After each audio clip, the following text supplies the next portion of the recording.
à toutes et à tous et bienvenue dans cette vidéo critique sur Jurassic World 3 ou Jurassic World 3 Domination, enfin je sais pas trop comment il s'appelle en version originale, mais voilà, on va parler un petit peu du film. Je sors tout juste de la séance, enfin j'ai fait le ciné-resto, hein, donc voilà, je sors après le resto, je suis en pleine digestion, et tout comme les dinos, j'ai mangé à ma faim devant ce film. Alors, on va faire une partie sans spoil, où je vais tout simplement résumer des petits points positifs et négatifs. C'est pour ça que j'ai un stylo en main, je viens de terminer de les écrire. En ce qui concerne le film, version grossière, sans spoiler.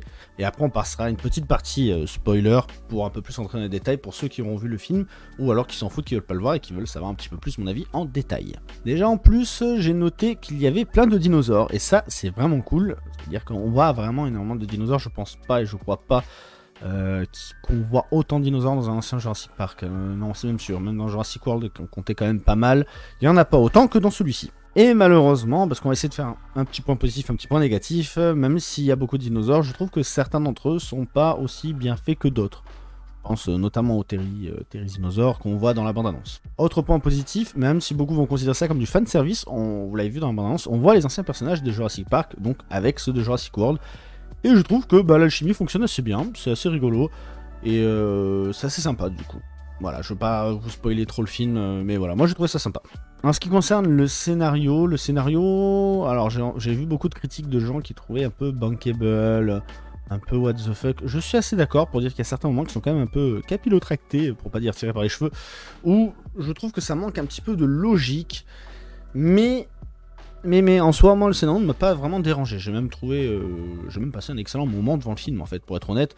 J'ai vraiment apprécié. Je pense que c'est peut-être le Jurassic World que je préfère à égalité avec le premier. J'ai un peu moins aimé le 2, parce que dans le 2, j'ai beaucoup aimé la première partie et moins la deuxième au manoir. Là, dans celui-ci, du début à la fin, on reste dans le même thème, donc voilà. Le film s'oriente davantage action qu'aventure. Pour un film qui parle de dinosaures, c'est un peu dommage. Il y a peut-être même un peu trop d'action par moment, et c'est là où ça va prêcher un petit peu en ce qui concerne la mise en scène, c'est-à-dire qu'on n'a pas de beaux moments avec des beaux panoramas qui vont être filmés, etc. C'est vachement filmé action. C'est pas pour me déplaire, hein, parce qu'il y a certaines scènes, j'ai même sursauté une fois. C'est pour vous dire, ça m'était pas arrivé depuis Jurassic Park premier du nom, quoi.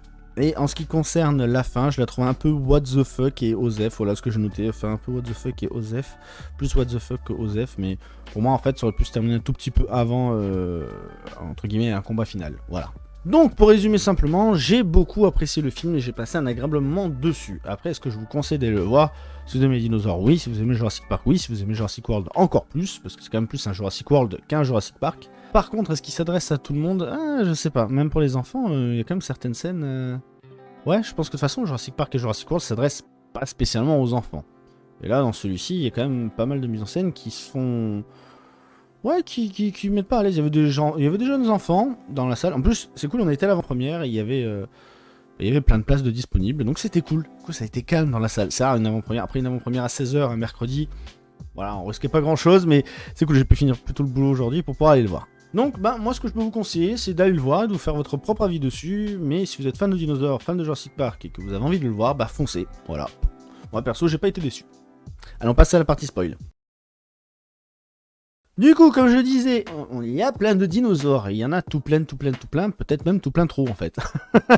Tout plein trop, mais il y en a certains, c'est pas pour me déplaire, non, notamment il y a beaucoup de dinosaures de Ark, comme ça, un jeu que j'aime énormément, genre le Therizinosaure qui est là, il y a le Quetzal, qu'est-ce qu'on a? On a le Dimorphodon, et surtout le Lystrosaure, quoi, et ça je m'attendais pas à voir le Lystrosaure, et ça fait super plaisir. Et c'est pas juste une petite scène en plus avec l'Illustrosaure, c'est il a cette petite importance, il joue un petit rôle à un moment et c'est super. Beaucoup de Carnos aussi, et comme j'aime beaucoup les Carnos, j'étais quand même content. Mais bon, comme j'ai dit, pas toujours bien fait parce que je trouve que le design du Terry, il est pas ouf. Idem pour le design du Giga, mais voilà, ça on va en reparler surtout vers la fin de la critique parce que ça concerne surtout la fin du film. J'ai pas du coup des anciens persos qui servent un peu au fanservice. Je trouve que par moment, et c'est ça un peu que je trouve dommage, c'est qu'il y a beaucoup de références qui font écho aux anciens films. Et quand on connaît par cœur les anciens films comme moi, parce que je suis assez fan, je pense que ça se voit. Ah merde, c'est l'autre doigt. Hop, parce que c'est vrai que c'est décalé par rapport à la cam. Voilà, le truc Jurassic Park, et je pense que je vais vous monter un tout petit peu la cam. Voilà, il y a plein d'autres trucs, etc. derrière et tout ça. Je suis vraiment un gros fan de Jurassic Park, donc voilà. Oula, j'ai mal remis la cam. Hop. Donc voilà, ça m'a fait super plaisir de revoir tous les persos.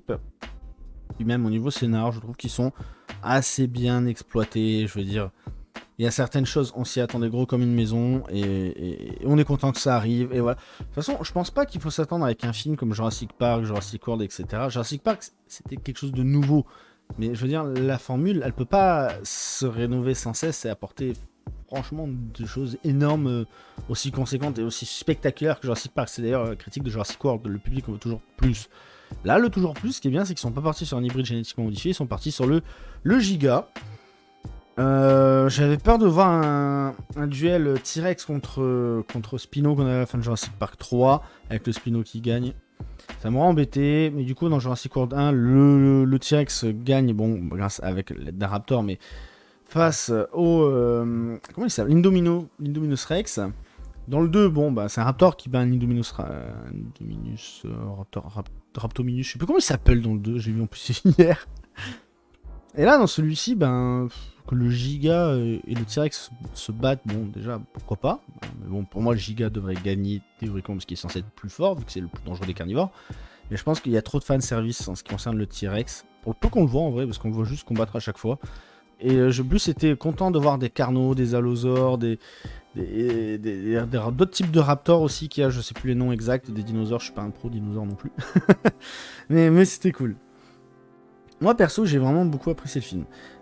Beaucoup d'action, j'ai noté aussi, mais en point négatif, trop d'action. C'est vrai que, ben, comme j'ai dit, ça manque de panorama, ça manque de moments où on se pose et on fait waouh, le paysage. Alors il y a peut-être une ou deux scènes, mais ça s'éclipse trop vite. Le film va très vite, et il est bourré d'action, et l'action elle est prenante par contre. Il y a des scènes. Ma femme à côté arrêtait pas de dire arrête de dire putain, t'as dit au moins 20 fois putain en une minute. Putain, ça va, oh putain, oh putain. Mais bon, j'ai réussi à sursauter une fois, comme je vous l'ai dit. Pour ceux qui veulent savoir, vu qu'on est dans la partie spoil, c'est le moment avec le Dimorphodon, quand Alan il prend la torche et qu'il la lève et qu'il apparaît d'un coup. Je m'attendais pas à ça. Au début, je me suis dit c'est dans l'eau, c'est peut-être un baryonyx, parce qu'on avait vu dans Jurassic World 2. Non, bah non. Le Dimorphodon, je me suis dit, mais dans Ark, ils sont pas si gros, oui, bah, ils n'ont pas respecté les proportions des dinos, là où Jurassic World l'a fait. Donc voilà. Et la fin un peu Osef what the fuck, ben. J'attendais énormément le Terry au tournant. J'ai beaucoup aimé le traitement qu'il a eu d'ailleurs avec Claire, donc c'était super cool.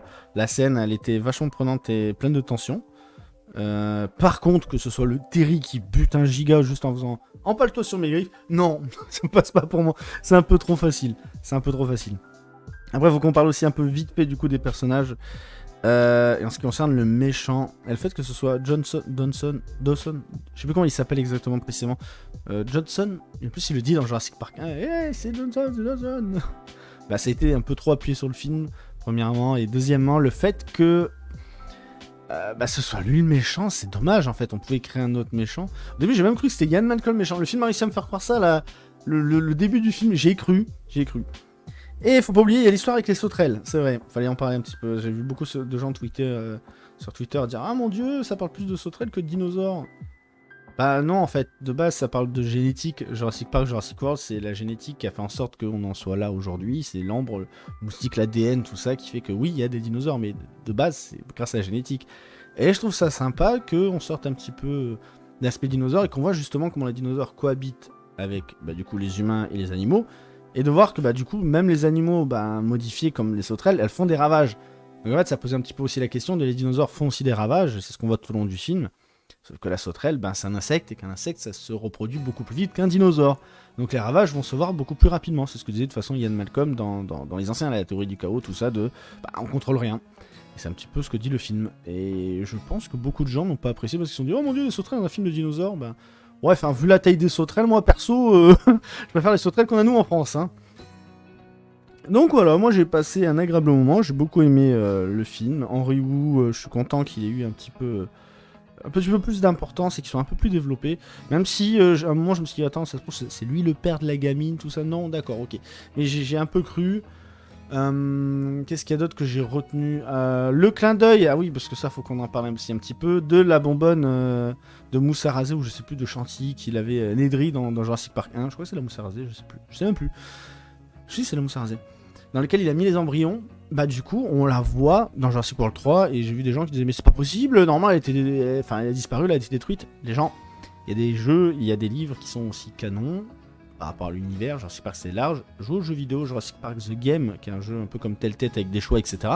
Vous apprendrez ce qui arrive aux embryons en fait. Voilà.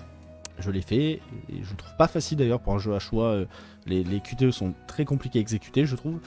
Mais je l'ai fait, j'ai passé un moyen moment. Parce qu'il y a des dinosaures que je déteste dans l'arc qui sont aussi dans ce jeu-là. Les Troudons, voilà. Je déteste ces saloperies. Du coup, il y a plein de choses qui sont expliquées, même à travers la colo du Crétacé et tout un tas d'autres choses. Maintenant, ils s'amusent à faire plein de choses autour. Alors, est-ce qu'on va avoir un Jurassic World 4 ? Je suis un gros fan et pourtant je ne souhaite pas. Je pense qu'on a terminé, c'est très bien, il y a tout qui s'est conclu avec pour tous les persos, pour tout. Passez à autre chose. Et quand je dis passer à autre chose, ça veut pas dire arrêter de faire des trucs avec les dinosaures autour de Jurassic Park, Jurassic World, tout ça. Arrêtez de tout tourner autour de ces personnages-là. Ces personnages-là, c'est terminé. Si vous voulez faire autre chose, faites une série. Et si vous voulez faire autre chose après avoir regardé cette vidéo, lâchez un pouce bleu et abonnez-vous. Et moi je vous dis du coup à très bientôt. Elle est pas mal cette transition. À très bientôt pour une prochaine vidéo. Portez-vous bien. Salut à tous.